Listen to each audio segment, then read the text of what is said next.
Voy a entrar directo al grano por razones del tiempo. Colombia esta mañana decíamos que nos gusta saludar, pero vamos a pasar el saludo. Muy bien, voy a hablar de las buenas prácticas y herramientas innovadoras. Ya mucho de lo que voy a decir aquí lo dijo Camilo. Voy a profundizar en cómo hemos utilizado estos esquemas para hacer grandes proyectos inmobiliarios con las nuevas herramientas. Yo quiero transmitir que al final voy a arrancar por la conclusión. Si queremos hacer buenas prácticas innovadoras en desarrollos urbanos, tenemos que tener buenos modelos de ordenamiento territorial, tenemos que tener planificación territorial de largo plazo, no de corto plazo, tenemos que tener viabilidad financiera en los proyectos. En esto nosotros insistimos mucho. No basta con tener una buena planificación, tenemos que tener la ecuación financiera desde el principio, desde el proceso de gestión del suelo, y finalmente todo esto tiene que generar beneficios para todos. Los buenos proyectos, los proyectos a gran escala, son aquellos que le dan beneficios a la ciudad, beneficios a los propietarios de la tierra, beneficios a los desarrolladores y sobre todo beneficios a los compradores. Si alguno de estos dos no recibe, alguno de todos estos actores no recibe beneficios, el proyecto simplemente no lo sirvió. En materia del primer punto, el modelo del ordenamiento territorial. Hay un tema fundamental en esto, y es que nosotros hemos entendido que hay que cambiar la visión del ordenamiento del territorio. ¿En qué sentido? El ordenamiento del territorio no es una herramienta exclusiva del Estado, es una herramienta del Estado y de los particulares. Es la herramienta fundamental que nos permite consolidar proyectos de largo plazo. Y eso significa que tenemos que cambiar un poco los esquemas que veníamos utilizando para hacer modelos de ordenamiento territorial. El primer principio es: tanto el sector público como el sector privado tiene que entender que toda la tierra vale en el ordenamiento del territorio. Yo no sé qué sucede en Perú o qué sucede en Chile, pero hasta hace muy poco tiempo en Colombia uno de los funcionarios públicos, cuando hacía procesos de gestión de suelo, le decía: ¿y cuánto suelo ambiental tiene usted? Y eso era un drama espantoso, porque si yo decía que tenía el 50% de suelo ambiental, me decían: ay, pobrecito, su proyecto no va a funcionar, porque el suelo ambiental ni se compra ni se vende, le decían a uno de los funcionarios en Bogotá. Nosotros hemos cambiado esa teoría y hemos pensado que el suelo ambiental es el más valioso, es el de mayor valor. Y es el de mayor valor para la ciudad, pero también es el de mayor valor para el proyecto. Por lo tanto, nosotros buscamos en los procesos de gestión de suelo reconocer el medio ambiental como el punto de partida del espacio público. Es decir, entre más suelo ambiental tenga, menos parques necesito. Entre más suelo ambiental tenga, arranco con un promedio de espacio público por habitante mayor, y eso me permite lograr una ecuación financiera mucho mejor en el proyecto. Y además de eso me permite que para la ciudad el propietario del suelo o el desarrollador privilegie el suelo urbano. Entonces, en vez de rellenar un humedal, lo protejo porque me va a dar edificabilidad. Ahora veremos cómo. En vez de tumbar un bosque, lo protejo porque me va a dar edificabilidad, me va a dar cierre en la ecuación de la ciudad y en la ecuación financiera. Y una planificación de territorio que tenga una visión de largo plazo. ¿Eso qué quiere decir? No podemos seguir planificando para proyectos de 500 viviendas, no podemos seguir planificando para hacer proyectos. Mi proyecto, Camilo mostraba en los proyectos nuestros que estamos pensando en renovación urbana en Bogotá y los que hemos iniciado, puede que yo vaya a desarrollar 4 de esas manzanas, pero no puedo planificar 4 manzanas. Tengo que planificar una zona completa que me permita repartir ese proceso de desarrollo de ciudad. Entonces, la planificación ya no es para mi proyecto. Nosotros tenemos que cambiarnos en el sector privado la visión de que hacemos un plan urbanístico para hacer 1000 viviendas. Tenemos que hacer planes maestros para 200.000, para 200.000 habitantes, a pesar de lo cual yo solamente vaya a desarrollar 2.000 o 3.000 viviendas. Entonces, planificación de largo plazo. Y, por supuesto, estos procesos de ordenamiento territorial moderno necesitan voluntad y participación del sector público y privado. Hay que romper con ese ese divorcio, con esa desconfianza entre el sector público y el sector privado. El mejor socio del privado es el alcalde, el consejo y los funcionarios públicos. Y el mejor socio de los funcionarios públicos somos el sector privado. Tenemos que ser capaces de acabar ese divorcio y entender que somos los mejores socios. Y, por supuesto, incorporación de los criterios técnicos y financieros en la toma de decisiones. Aquí, en esto quiero hacer una reflexión que hacíamos en Bogotá. Yo siempre me prometo no hablar de Gustavo Petro, pero no me aguanto. Lo acaban de sancionar por 12 meses. Acaba de salir una decisión en la Procuraduría por haber violado las normas en la expedición de su plan de ordenamiento territorial que nos pretendía trancar la ciudad. ¿A qué me refiero con eso? A ese señor un día nosotros le dijimos que si quería hacer un plan de ordenamiento territorial bueno para Bogotá, el plan de ordenamiento territorial nosotros lo definimos como un documento técnico que tenga capacidad financiera y produzca efectos jurídicos. Es decir, en ninguna de estas definiciones existe el componente político. Los planes de ordenamiento territorial no son instrumentos para hacer política, no son instrumentos de campaña política, no son instrumentos para reelegir alcaldes. Son documentos eminentemente técnicos, con sustento técnico, con cierre financiero que sea capaz de producir efectos jurídicos.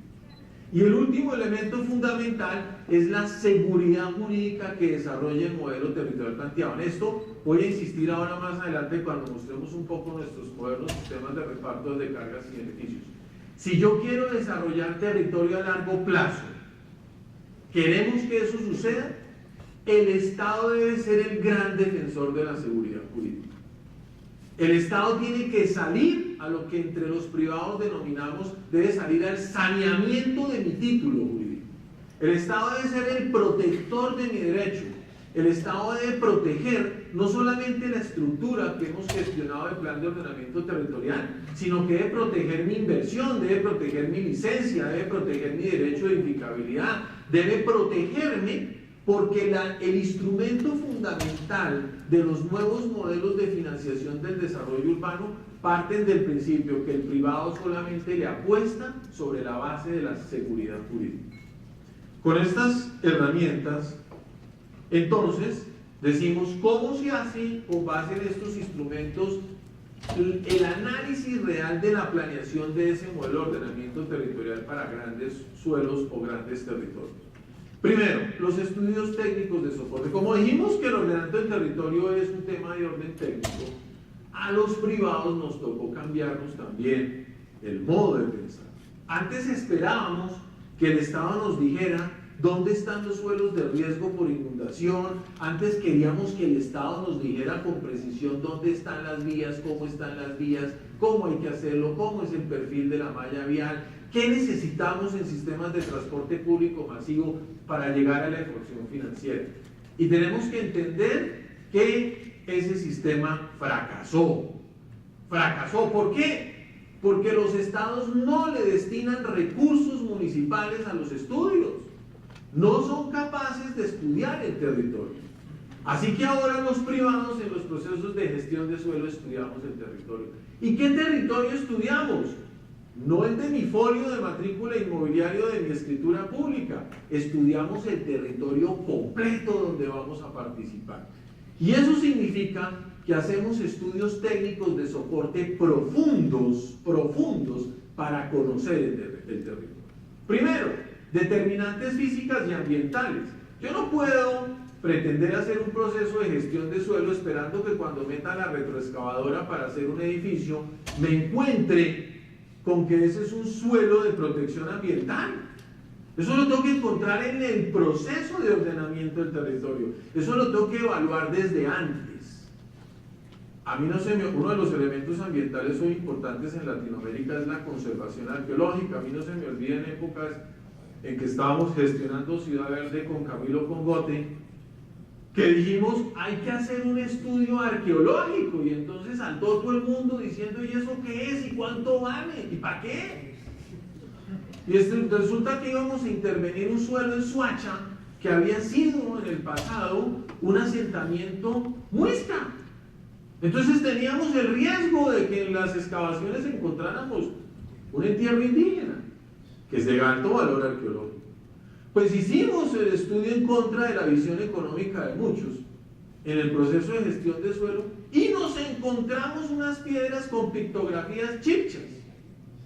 En el diseño urbano original eso era área útil para desarrollar edificios. Como lo hicimos en la gestión del suelo, volvimos eso el parque arqueológico de Ciudad Verde y hizo parte del sistema de reparto de cargas y edificios y nos dio edificabilidad. Conservamos arqueológica y ambientalmente el territorio y obtuvimos un beneficio económico en el proyecto. Entonces los análisis ambientales sobre el territorio hay que hacerlos antes, porque a lo mejor encontramos minas de oro, encontramos instrumentos que nos permiten cerrar financieramente si hacemos los hallazgos ambientales en el momento oportuno. Lo segundo es la definición de las zonas de riesgo y amenazas.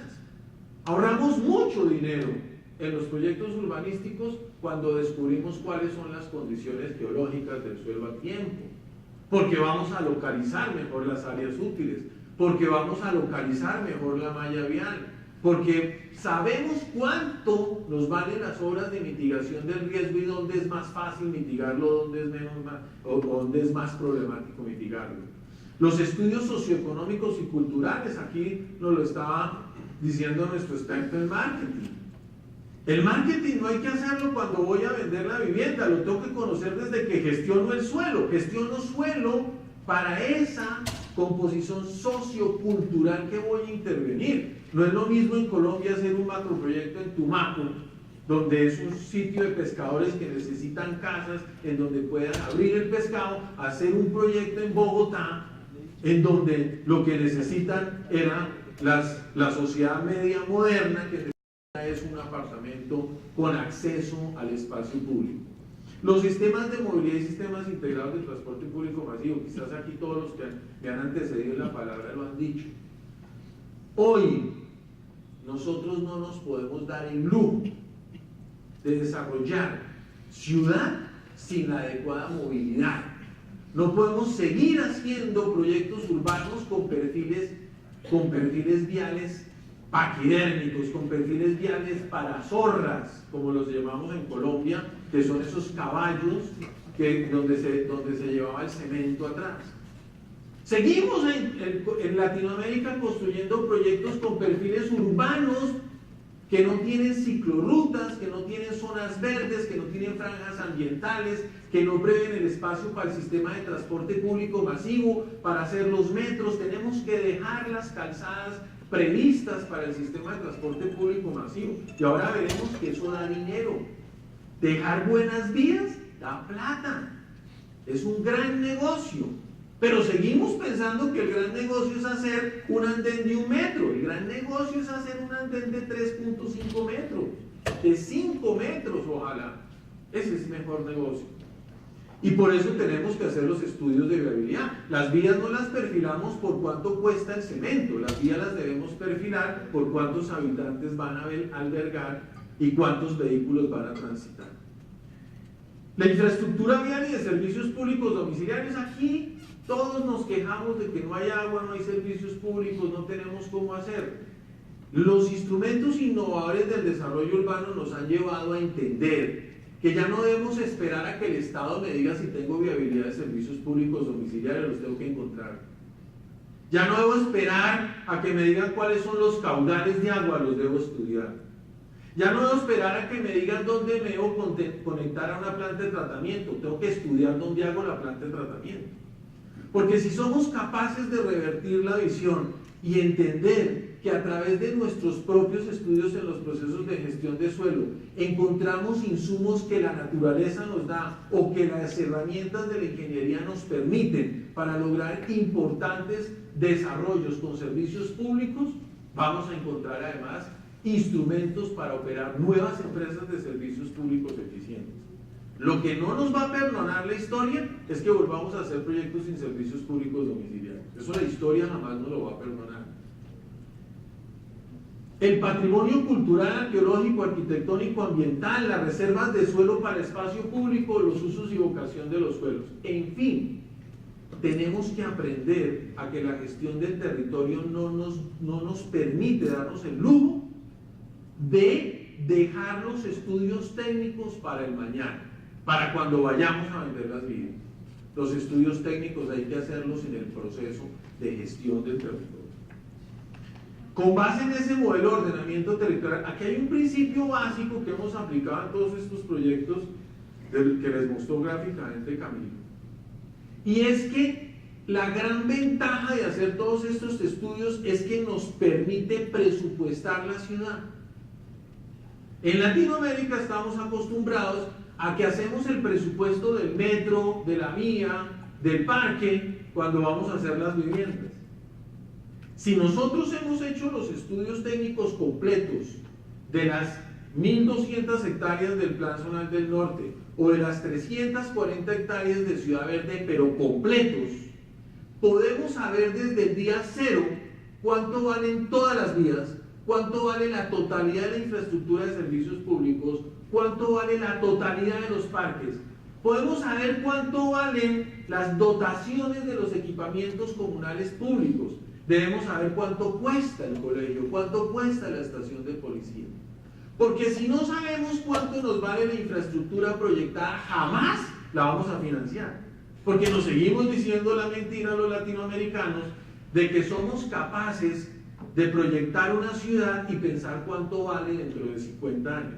No, el mundo desarrollado presupuesta las ciudades desde el momento en que las planea y las gestiona. Entonces, el gran valor agregado de hacer los estudios técnicos completos, así nos hayamos gastado una parte importante de estudios técnicos, es que vamos a poder saber cuánto nos cuesta esa ciudad soñada.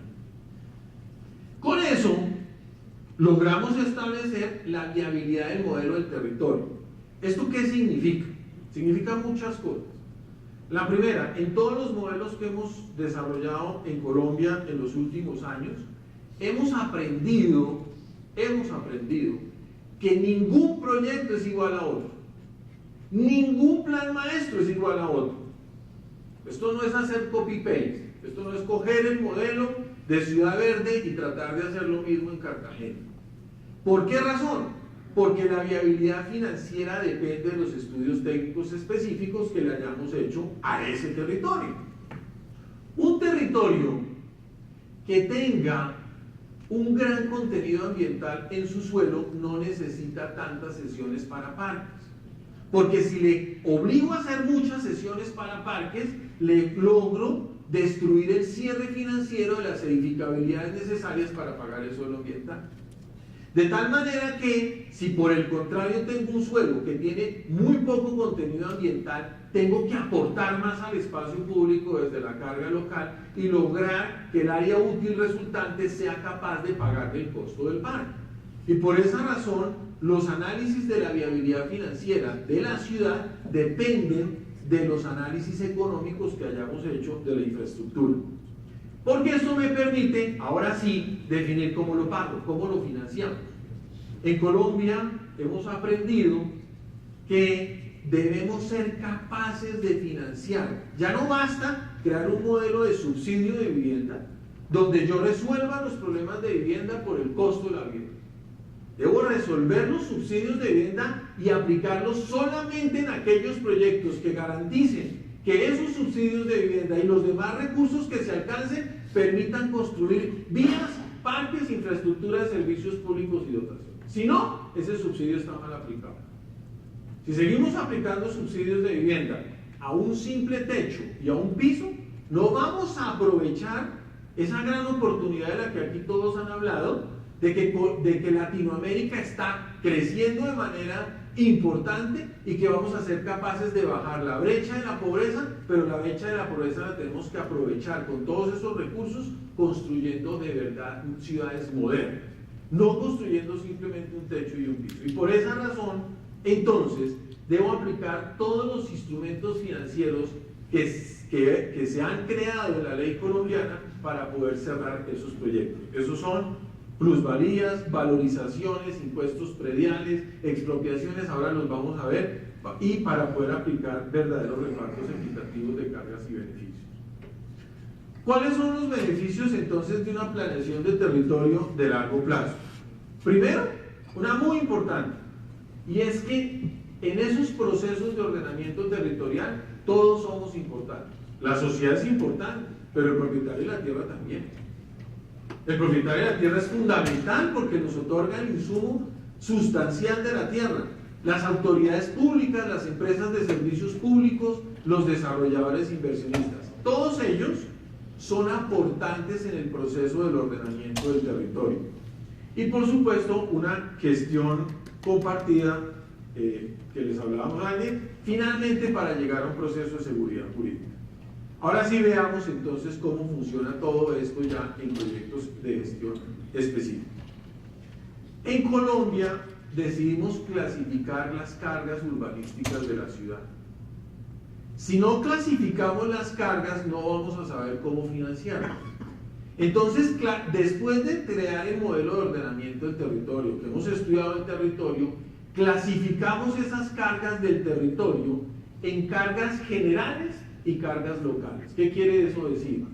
Que entendemos que primero tenemos que decirnos la verdad sobre lo que necesitamos en cargas para toda la ciudad, no simplemente para ese pedazo de ciudad. Tenemos que entender cuál es la infraestructura vial principal que va a pasar por nuestros proyectos y respetarla, porque esa es una carga para toda la ciudad. Tenemos que entender cuáles son las redes matrices de servicios públicos, no solamente para resolver mis proyectos, sino cómo los armonizo con un plan maestro para la totalidad de la ciudad que voy a intervenir. Tenemos que entender los elementos de la estructura ecológica principal.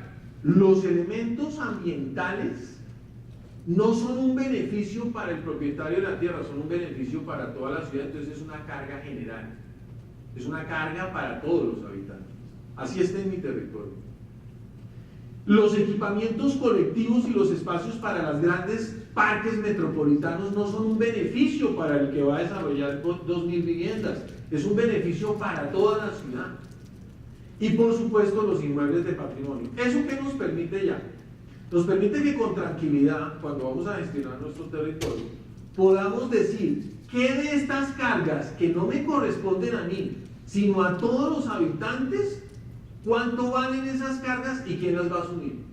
Tenemos que entender, y la autoridad pública tiene que entender, que un desarrollador no puede por sí mismo pagar todas esas cargas, que hay que mirar cómo las repartimos de manera equitativa para que garanticemos la financiación de ellas. Para llegar a eso, primero tengo que entender dónde están y cuánto nos vale, las tengo que presupuestar. Eso me permite, cuando conozco cuáles son las cargas generales, poder aplicarle qué sistemas de financiación vamos a utilizar, y ahora los veremos más adelante. Porque están por el otro lado las cargas locales por urbanización, que son, las dividimos en esas, que son aquellas que sí se le imponen de entrada al urbanizador o desarrollador, porque son la malla vial local, la infraestructura local de servicios públicos domiciliarios, los parques vecinales o locales y las vías vehiculares locales, que son aquellas que se necesitan ya para mi propia urbanización, pero que tienen que estar conectadas con las cargas generales. Si yo presupuesto esas cargas locales, puedo saber cuánto me valen los que me corresponden en mi pedazo de suelo, y al saber cuánto me valen, sé exactamente cuánto de eso soy capaz de pagar. Todo esto se los he dicho para llegar a la siguiente diapositiva, que para nosotros se nos volvió el principio fundamental de la financiación del desarrollo urbano.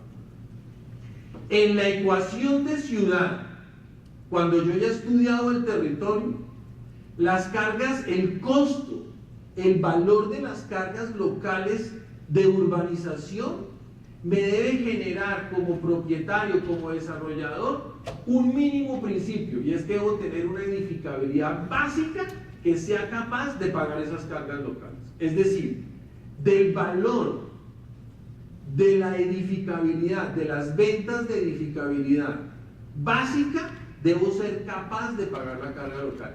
Si esa ecuación no existe, si yo no tengo un análisis económico que me permita demostrar que esas edificabilidades básicas con los usos básicos no son capaces de pagar las vías locales, la infraestructura de servicios públicos, ese proyecto jamás va a existir o por lo menos no va a producir una buena ciudad. Y por el otro lado está que cuando hacemos la ecuación de metros cuadrados de espacio público por habitante, si encuentro yo que más allá de la edificabilidad básica, soy capaz, sin dañar la ecuación de espacio público por habitante, de aumentar las edificabilidades, entonces el Estado, o yo particular más bien, asumo voluntariamente construcción de cargas generales contra esa mayor edificabilidad. Y en la ecuación financiera, esa mayor edificabilidad con esos usos adicionales tiene que ser capaz de pagar esas cargas generales. Ahora veremos que es un gran negocio cuando uno las desarrolla por lo siguiente. Primero, y esto parte de principios que hemos aplicado en Colombia en varios proyectos.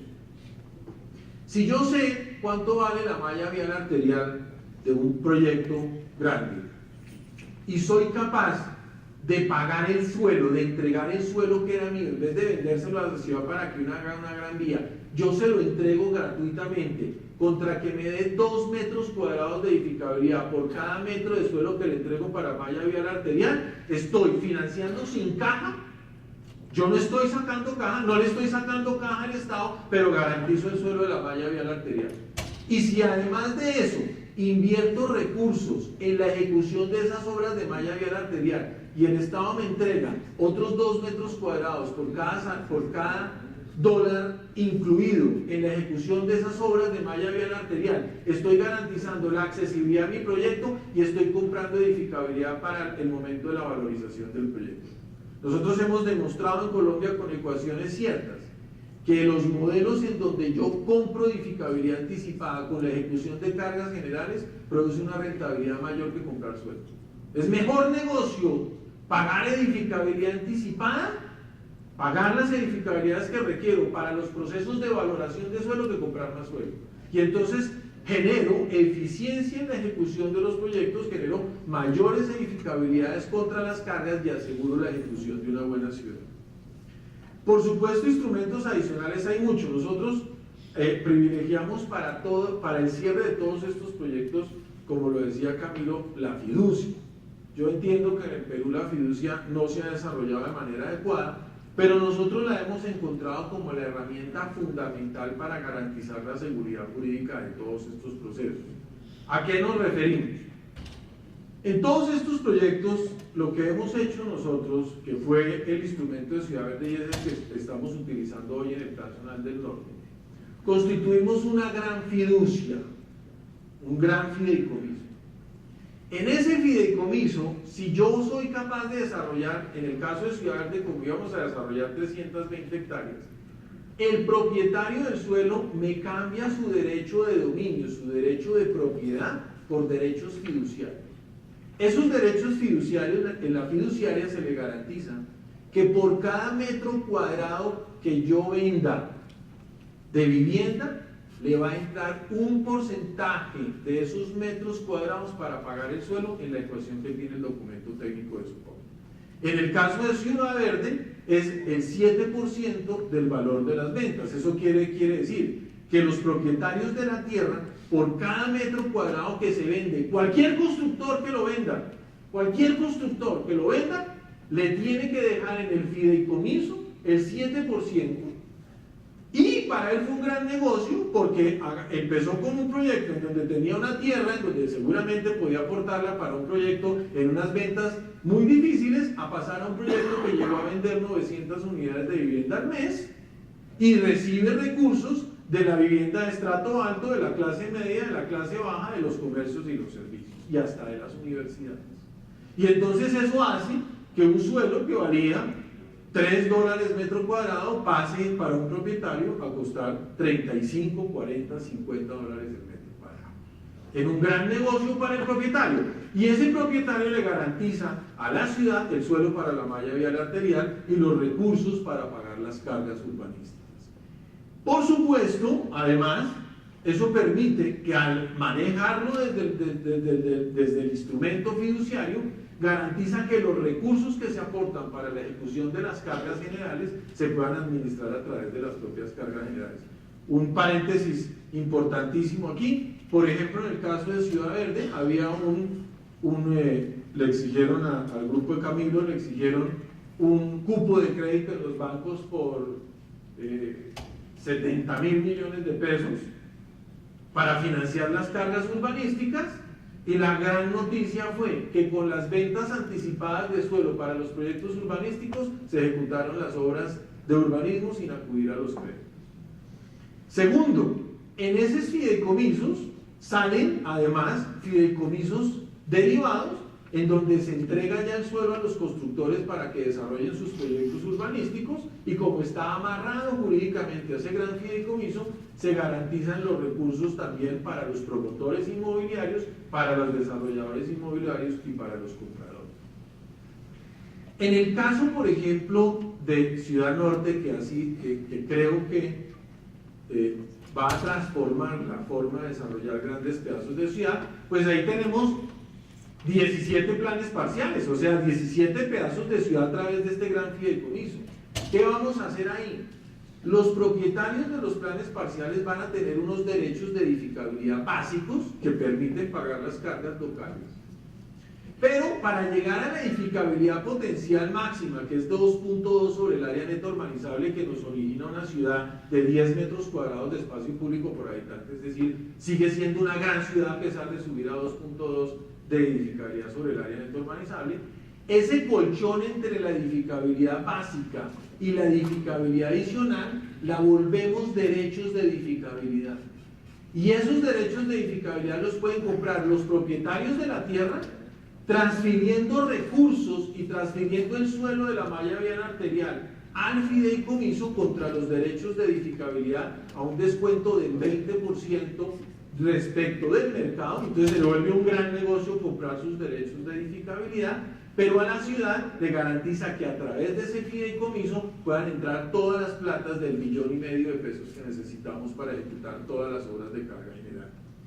Y si ese propietario no aprovecha esa gran ventaja que le doy, después de ese 20%, lo abrimos al mercado, los derechos de edificabilidad, y esos derechos los pueden comprar ya no solamente los propietarios de tierra, sino los fondos inmobiliarios. Y entonces el fondo inmobiliario ya no tiene que salir como loco a buscar tierra en el norte, o un constructor que quiera desarrollar un proyecto. Puede comprar los derechos de edificabilidad, pone los recursos en el fideicomiso, y con esos derechos de edificabilidad se hace parte del plan parcial y le adjudica el suelo desarrollado. Y entonces garantizamos el cierre financiero en la ecuación de ciudad, donde nos permite desarrollar la totalidad de la ejecución de las cargas generales, las cargas locales, haciendo un gran negocio. Para que se hagan una idea, la tasa, la TIR de comprar derechos de edificabilidad en el norte de Bogotá va a ofrecer tasas del 22% en los 3 primeros años. Es decir, se vuelve mejor negocio que poner la plata en un fondo de pensiones. Y finalmente nos permite que a través del instrumento fiduciario, la plata de esa ecuación que aquí nos decía un antecesor en la palabra, en el que en efecto las ciudades buscan alcabaleramente que los suelos sean los que más paguen impuestos, resulta que sí vamos a pagar impuestos, porque el sistema de reparto de cargas y beneficios realmente es un impuesto anticipado que que lo estoy pagando para garantizar que me van a hacer las obras públicas que necesito para mis suelos. Pero resulta que las platas de las cargas y de la plusvalía que vamos a pagar no se la vamos a entregar al distrito. Claro, tenemos un alcalde que no es corrupto y que no quiere hacer negocios con esa plata. Entonces se va a permitir por el instrumento jurídico que todos los recursos entren a esta fiducia, y esta fiducia es mercantil, es privada. Entonces la ejecución de la totalidad de las obras se hace desde el fideicomiso, y el control de los recursos es como recursos privados. Cuando se vuelven públicos, cuando entregamos la vía, cuando entregamos el parque, cuando entregamos la infraestructura de servicios públicos domiciliarios. De esa manera garantizamos que los recursos no terminen destinados en otras zonas de la ciudad, o con los recursos para financiación del desarrollo urbano no terminen en hacer político o en pagar burocracia, sino garantizamos que los vamos a invertir en el suelo y por supuesto a una tasa de rentabilidad mucho más ágil, porque vamos a poder construir a los precios del sector privado y no del sector público, garantizando una mayor ejecución en las obras públicas. Este es un sistema que ya está aplicado en Colombia, lo hemos aplicado por lo menos en 20 proyectos exitosos, ha aumentado los ritmos de venta de una manera extraordinaria y estamos haciendo una labor muy importante que es construir buenas ciudades. Muchas gracias.